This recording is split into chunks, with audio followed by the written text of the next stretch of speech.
way of learning literature that's not just looking for, let's say, the cynical flaws in everybody or what's ideologically wrong about some author who wrote in the 1800s or the 1500s or before Christ.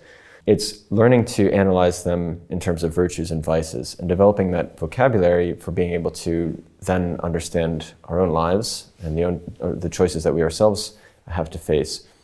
It's part of what Edmund Burke calls the moral imagination, this ability to use the images inherited from culture to navigate the ethical landscape and eventually the societal landscape as well. This is Common Sense Generation. Common Sense Generation.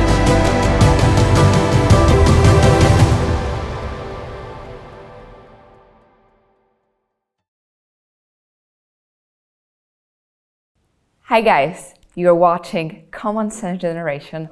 I'm Kądzielska-Koper, and today we want to talk about education, modern education in US and in Europe, and how it should be somehow shaped by the classic education, and what's the shift and the turn to go back to the classics. With me is Brian Lapsa, the Director of UK and European Operations for Memoria Press. Thank you very much. Thank you so much, Maria. It's good to be here. Brian, you're a person fluent in Latin. I've heard those rumors that actually in the dormitory you were speaking to your peers and colleagues in Latin to make everyone else really depressed. They don't understand. That wasn't our goal. I'm sorry that it had that effect. We would have been keen for them to be inspired and to learn more Latin themselves. But before we go to our topic, tell us actually what is Memoria Press and what you're doing? Sure. So Memoria Press is the largest provider of curriculum to classical education schools and homeschooling families in the United States. We're in about 1,300 schools around the United States and increasingly in Europe. And it's a little bit hard to estimate the number of homeschooling families, but somewhere near 100,000 around the US. So classical education is this attempt, well, before the last century, classical education was more or less just the standard for strongly humanities-focused education. And not just humanities, but also mathematics. But it could be summarized in broad terms as formation of mind and character through Latin and Greek, the history of classical civilizations, classical liberal arts of logic, grammar, and rhetoric, and for most of the history of the West by now, also through Christianity. So those components formed the totality of the educational profile of most of the great authors of our various national traditions and the greats of world literature as well. And there's an attempt now in the US, and has been for the last 30 years or so, partly driven by despair at the situation in the state schools, to recover the best of that tradition and to offer it to a contemporary audience.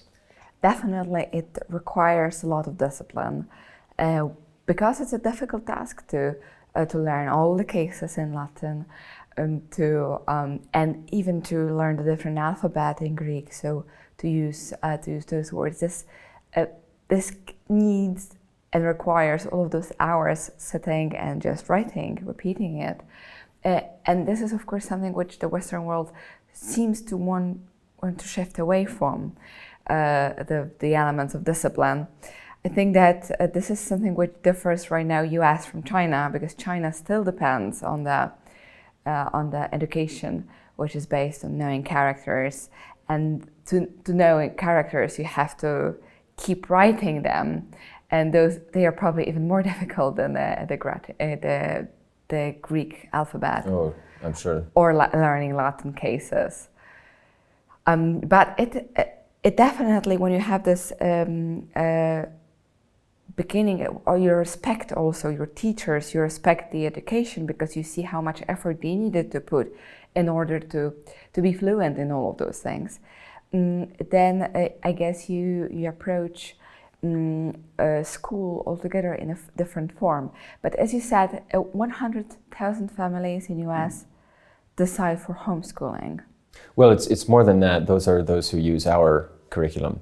But there's an estimate of, across schools, so as I mentioned, we're about 1,300 schools, and across schools and homeschooling settings, parents who, or pupils rather, who are in some kind of educational format that identifies as classical education. That number is on the order of about 2 million now. It's a little bit difficult to estimate in the United States. And it's been growing and growing every year for the last probably 20 years. New schools are being founded, new homeschooling cooperatives are being set up where parents pool their resources and bring in tutors a couple days a week, and then they will work at home the rest of the week. So people are being very, very creative and often very courageous in all sorts of different legal and cultural settings to set up schools, homeschooling opportunities, and that's coming across the Atlantic as well. Here, it's a recovery of a tradition that didn't disappear so long ago as it did in America. So it's a somewhat different scenario over here, but there are similar families all across the continent and all around Great Britain who are trying to experiment with this right now, and we want to support them with that. Why is this shift? What is based on? What actually makes parents to make all of this effort? Because very often I can imagine they themselves are not fluent in Latin or Greek, so they cannot pass it to their children in a form that, okay, I will do the homework with you, which of course is a huge part also of just simply education that parents sit with their children. But if they don't have this, they need to lean on the tutors. Why they want to make this effort? Why do you think it's important? Well, I think there are two main factors that feed into this. On the one hand is a decline in academic standards. Some of the emphasis on pure self-discovery and so on in the disciplines has really undermined the sense that there is a rigorous approach that we can take, not just to engineering or maths, but also to the humanities. And the general decline, unfortunately, in the humanities, I'm told, has infected also the instruction in mathematics and the sciences too. So this means then that our young people are spending the vast majority of their very precious young lives in failing academic institutions. So there's an academic motivation on the one hand. The second one, which often comes first for some people who choose to go this route, is that we've seen a strongly ideological takeover in many of the state-run educational institutions. This year there's a lot in the news at universities, but that doesn't come out of nowhere.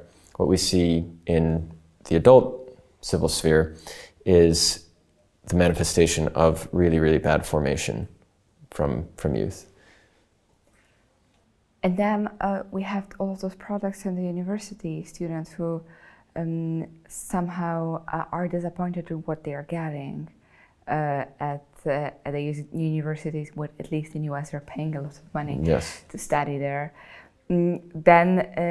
Then you propose that the shift back to tradition, to classical one, is actually something which will bring some order or bring back at least respect for those fields or classical texts, which are different. So now children are back memorizing Horatio, and at least this gives them the perspective that the Roman Empire existed. That we come.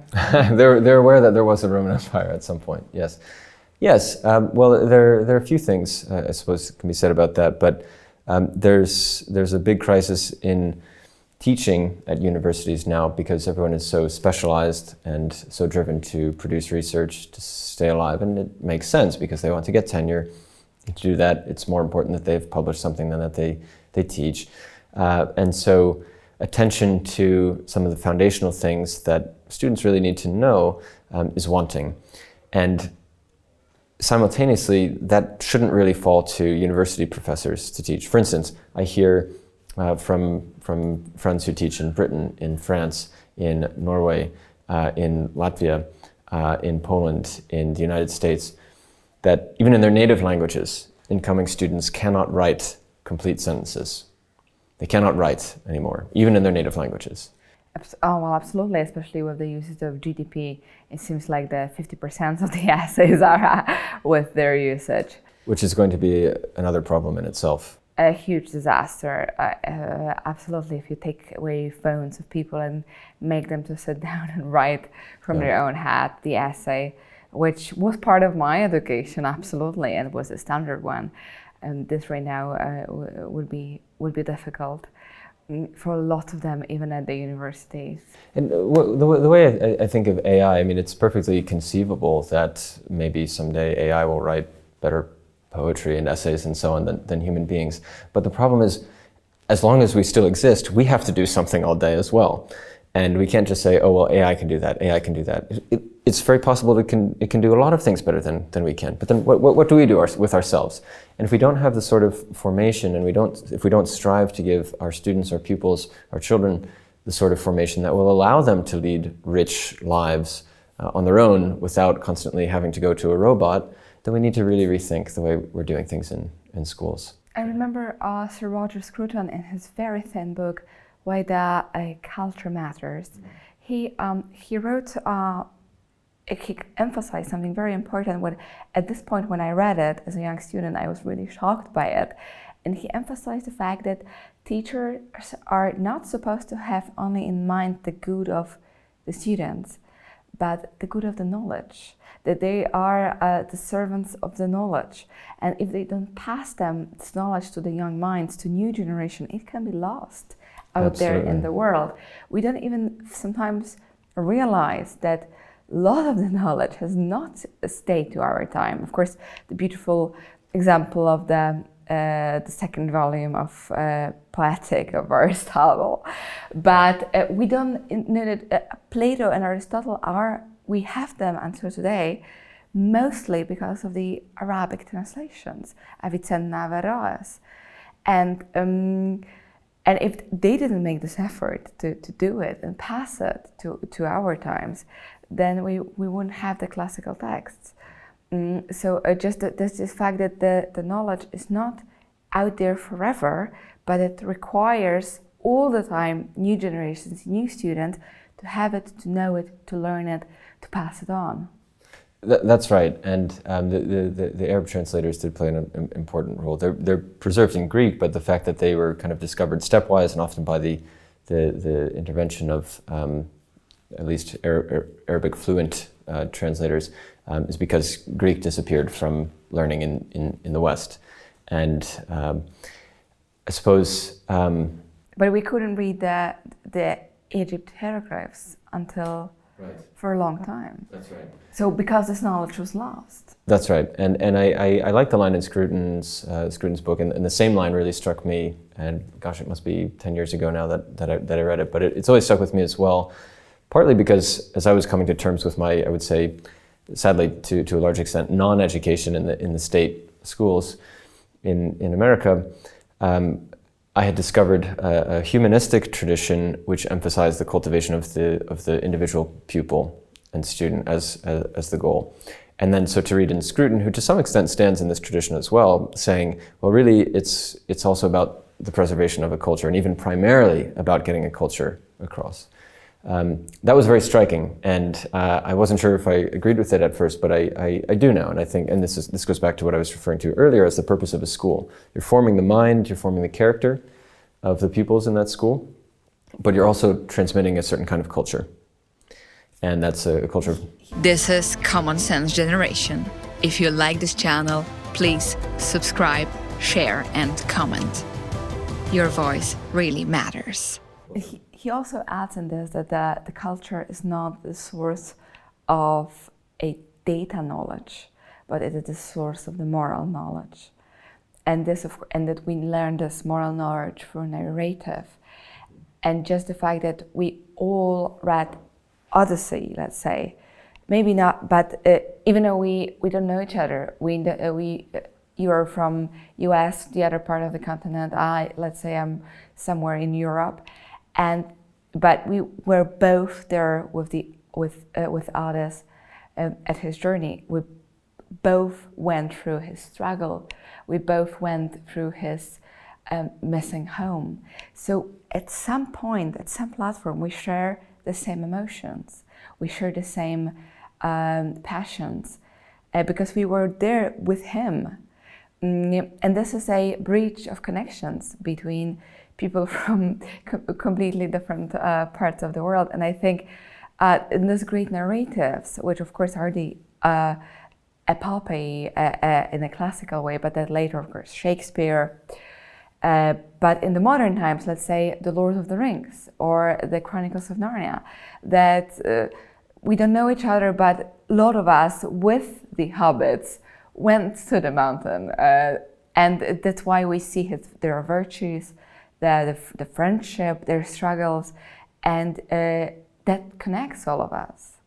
Absolutely, very, very well put. And it comes to mind, I was doing a seminar over in Oxford earlier this summer with participants from all over, and I asked the group in advance of doing an exercise on moral exemplars. I said, let's work from literature. Can you give me the names of some books that you think other people in the room will have read?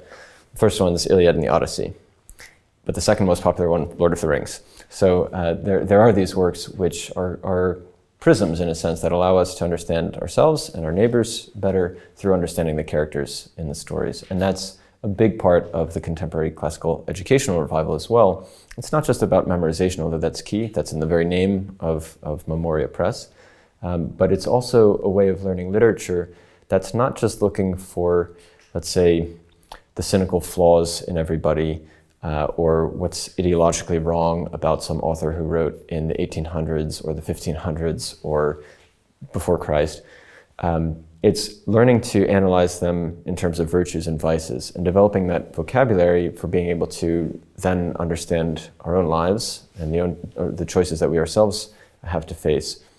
It's part of what Edmund Burke calls the moral imagination, this ability to use the images inherited from culture to navigate the ethical landscape and eventually the societal landscape as well. Yes, this moral imagination, which is created through narrative, because very often in our lifetime we won't go through all of the experiences that the characters went to. You would hope not, yeah. You hope not, exactly. But on the other hand, you learn from them, and you can learn the virtues from them in the sense that you are with them there, and you realize about the struggles of humanity which are there. And this goes, of course, through the great narratives. And it is important how we see how things shifted, and that we have them in mind. Of course, this is a huge, big pile of world which is out there. But could you imagine the fact that Egyptian civilization lasted for 5,000 years, and they had those bureaucrats, but they had those monks who were passing the knowledge from generation to generation for 5,000 years. And then somewhere, because of the fall of the civilization and the Greek and later the Roman invasion, the knowledge was lost. So something which they were preserving so badly in all cloisters, Egyptian cloisters, suddenly disappeared. And it was left there. When we saw the signs, we know the hieroglyphs, and it needed the brave minds of modern times in order to bring back the knowledge, but with the language, bring back the whole world. Yeah, it's a great example, and you see also in other parts of the world with less stable physical monuments. So, for instance, when Caesar's writing about his wars in Gaul, in what's now France, he describes the education of the Celtic or the Gaulish priests, and they spend years and years memorizing their own epic poetry, and who knows how many tens of thousands of lines those poems were. But perhaps they could have rivaled what we have on paper today in the Iliad and the Odyssey, and yet they're completely lost, and we don't know anything about that. So. And this is a mystery, especially for anyone who ever will encounter the old stones in UK. Realize there were people here, very weird ones, creating all of those crazy civilizations, and they still are a mystery to us. That's right, and that's something that maybe is never going to be fully surmountable, but it does then bring back into focus those things which we do have, and should encourage us to cherish those relics of the past. Not just because they're relics of the past, although I think it can be a virtue to care for those things, but not just in an antiquarian sense, but precisely because they can help us learn something about our own world, the people around us, ourselves, God, and those are really worthwhile things to do. So, Absolutely. You speaking with your classical education, and you speaking Latin and Greek. I don't speak Greek, I'm afraid, but... Learning, so you mostly focus. But there are people who do, I should say, in all this world I'm very marginal and small, but there are some incredible linguists out there, and very young ones who speak ancient Greek very fluently, and who will, at the drop of a hat, start speaking in beautiful Ciceronian orations almost. So lots of things are really happening out there. Yeah. So they, for example, they can read the classical text in the origin. So breathe also the same air as Aristotle was reading or Plato was reading, or reading the New Testament in the original version, which is also because we live through this testament, and this is, I guess, something of the basic rock of our moral tradition, but spiritual tradition as well, in the Western world. Then you go to the very source of it, and through the language, the whole world opens to you. That's right, and it really is a gift to be cherished and appreciated when you're able to spend some time with those authors. And it's special. I really cherish being able to open the New Testament and to follow along and to understand the words as they were set down in Greek. Again, it's not necessary for salvation, let's say, but it does add a dimension to it. And I would say it is necessary that in every generation there be at least some people who can do this and do it well. As a kind of testament to that, you mentioned China earlier.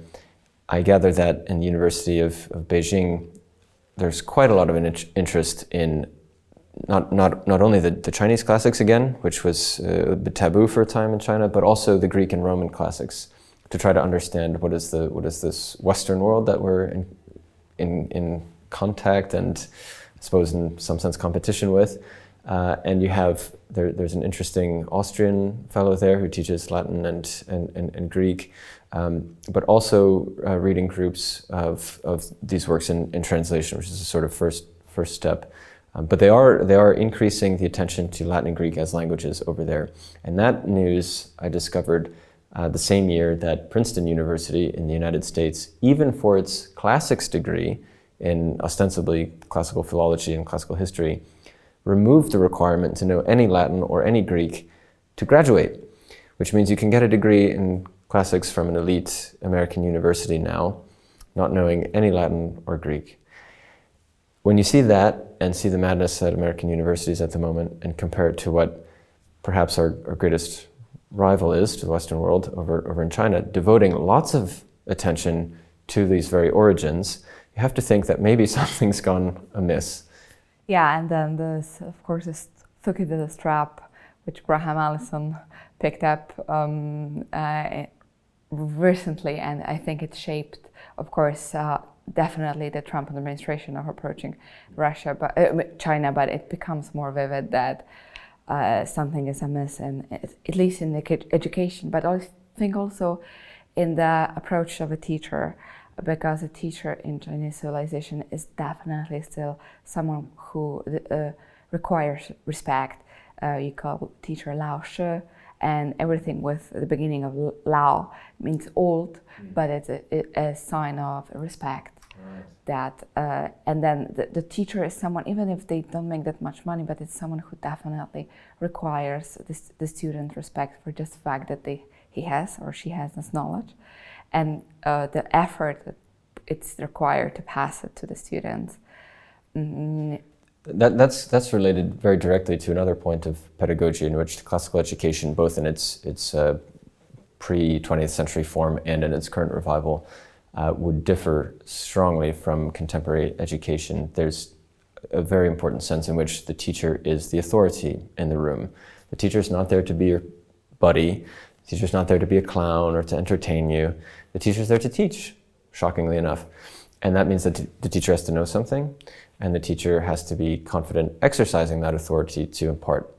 And that means that the pupils should be attentive, they should be silent, they should be respectful of the teacher, they should raise their hand if they want to say something, not just be constantly shouting. and they should be minimally distracted by things that would divert them from the lesson, which is being imparted by this authoritative teacher. So sometimes you walk into a modern classroom and just all sorts of random things glued to the walls, and it looks like chaos, because it is chaos, and it's very difficult for me, even as an adult, to focus in a room which is even visually cluttered with all sorts of things. But for kids in particular, they need that focus, and some of that comes from the aesthetic of the room, and some of it, probably most of it, comes from the bearing of the teacher. Does the teacher have gravitas? Does the teacher have some sort of weight? And that's not the kind of vain weight of somebody who has nothing to do, but the meaningful weight of somebody who has a gift that he wants to give someone else. And for that gift to be given, you need to be able to have a culture of respect of the sort that you described. You touched this important topic, which is back again, the fact that the minds are in a conservative, let's say, way of thinking is very much actually an aesthetic manifesto that that the world around us requires some harmony, and this harmony is in, let's say, in classical text, in classical languages, but it is also in classical architecture, all the sense of proportion and everything. And as again, what Sir Roger Scruton emphasized very strongly, especially at the end of his life, but we do feel comfortable in the classical buildings, where with the proportions, with the harmony, with our mind can somehow rest.